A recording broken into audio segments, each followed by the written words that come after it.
Should I use a DSLR or should I use a mirrorless? Not too long ago I made a video about 7 reasons to buy a mirrorless over a DSLR. And this video would be 7 reasons to buy a DSLR over the mirrorless. So let's discuss this and let's see and share our opinion with others.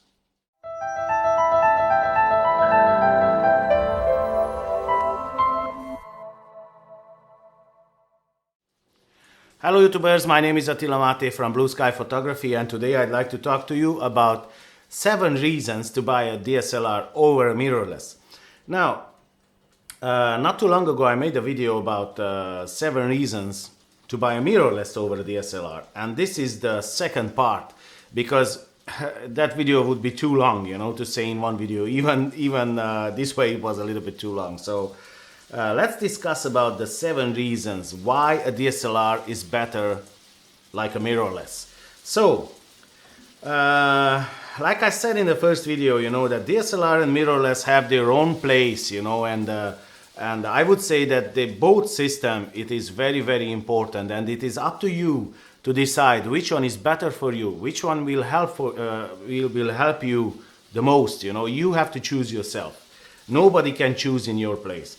And it can be a pretty difficult choice, I tell you, because I used to be there, I know, but in the same time, if you have opinions, if you have experience, if you have somebody who is experienced in it, and can tell you, these opinions can help you. That's why I made these videos, so people who have experience will share their opinion, and we can help you decide.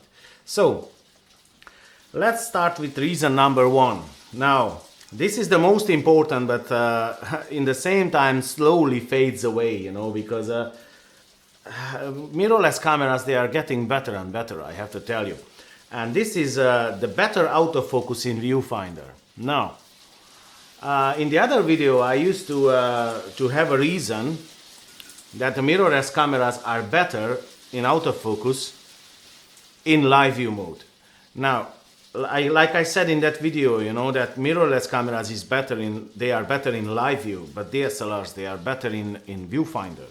So if you use the autofocus sensor in the DSLR, it will swipe away, it will just crush the mirrorless cameras, I tell you. They are, well, I'm talking about most of the DSLRs. Obviously there are DSLRs which are not so quick in autofocus, and I don't even want to talk about those ones. Because obviously if you buy a 200-300 euro DSLR and you take an example of a 3,000 euro mirrorless, obviously the mirrorless will be better. But we are talking about the same price range roughly, and the same, I would say, professional qualities, of the cameras. I mean, let's compare the example, the Nikon D7200 with the Sony A6000. And you will see that the Nikon D7200, it is faster, it is more accurate than the Sony A6000. I don't get me wrong, I don't say that the Sony A6000 is not good in autofocus, it is excellent, but it's not as fast as the DSLR.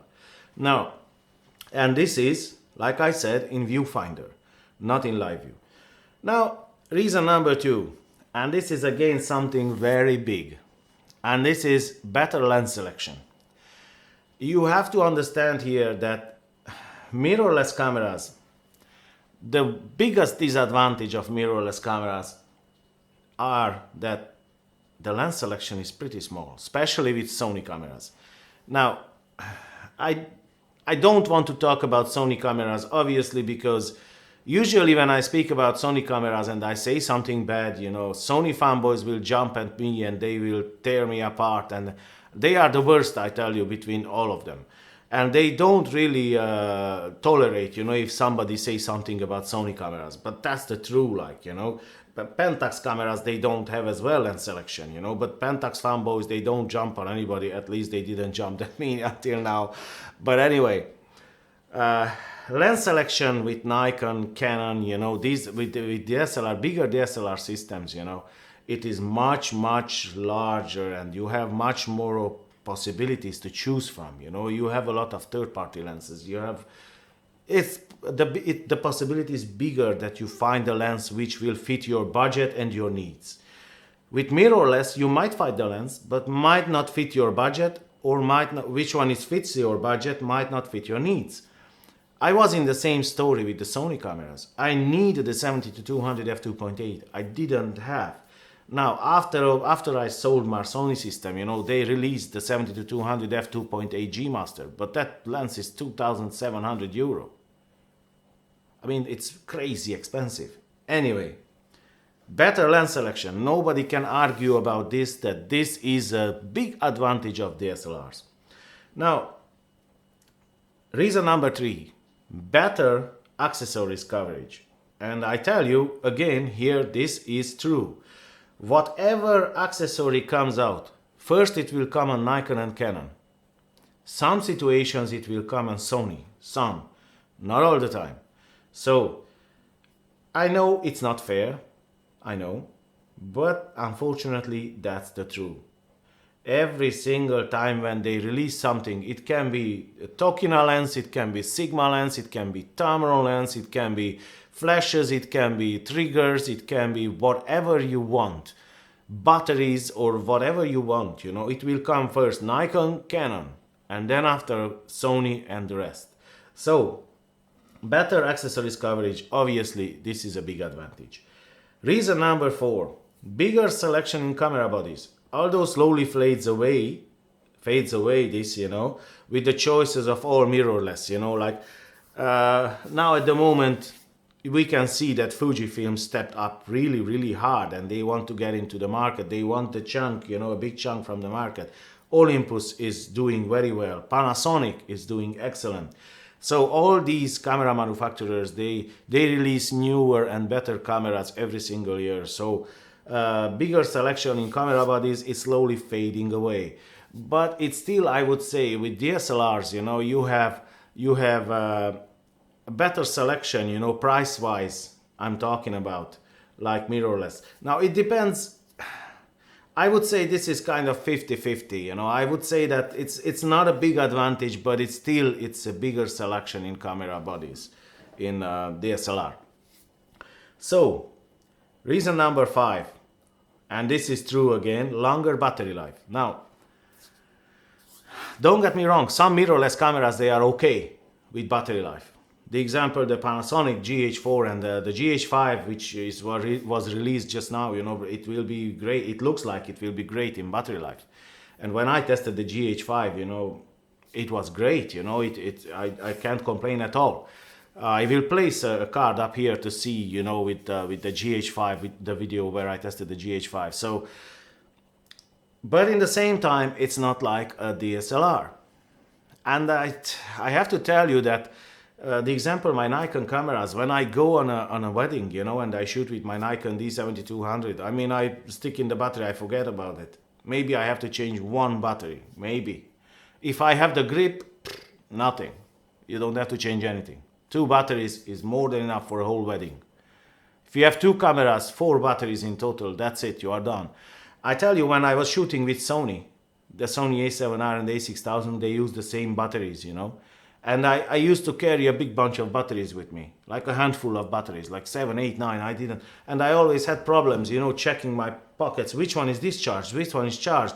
I had to color code after a while, so I used the yellow ones first, and then the green ones, and then the blue ones, and then just to not to it is a big mess, I tell you. So this is a big advantage of the DSLRs, better battery life. Now, reason number 6, optical viewfinder. And I have to tell you, many photographers, they will argue and they would prefer the electronic viewfinder. And even myself, I tell you, when I was using the Sony camera, although the A6000, it doesn't have the best viewfinder, you know, and many mirrorless cameras, they will have much better viewfinder. I have to tell you that in some situations, I like the electronic viewfinder. Now, the optical viewfinder of the DSLR is obviously brighter, it's better, you know, but in the same time, it has its own disadvantages.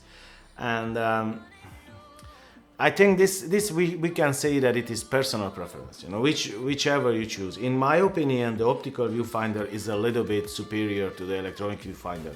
Now, like I said, this is slowly fading away again because the mirrorless cameras are released they are better and better. The viewfinder is better and better on them.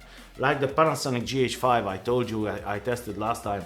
That camera has a bright viewfinder and a nice viewfinder. It's unbelievable. I would say it's so close to the optical viewfinder that I mean, it's no lag, you know. You just move the camera here, there. It's no lag at all, you know. And it is fast, it is bright, it is good. So this slowly fades away. And I would say the whole mirrorless and DSLR, you know, difference slowly will equalize, you know, and it will be the same, I would say. So it won't be any difference between them, you know. So reason number 7. Honestly, I didn't get 7 reasons, you know. I just called the video 7 reasons, but I get only 6 reasons. I couldn't get the 7th reason. I was thinking a lot, you know, what would be another reason where the DSLR is better than the mirrorless, and I couldn't get it. So if you know another reason which is actually helps the DSLR, you know, to be better than the mirrorless, please share your opinion, because I couldn't get the 7th reason. So I got only 6 reasons, you know, at the end of the day. But these are the 6 reasons I think that they make the DSLR better than the mirrorless. Now, like I said before, mirrorless and DSLR, they have their own place in photography, and I would say that DSLR will not die because the mirrorless gets better. I would say that there will be always somebody who will like the DSLR, and it's some personal preference. So I hope that this video was helpful to you guys, and I hope that you liked it. If you have a different opinion, or if you have something to add to this video, please feel free and leave a comment down below and share your opinion and your experience with others. And let's help others, you know, to make a decision, to decide to buy a DSLR or a mirrorless camera. So thanks for your support and for your nice comments. And I wish you a nice day. I'll see you in the next one. Take care, guys.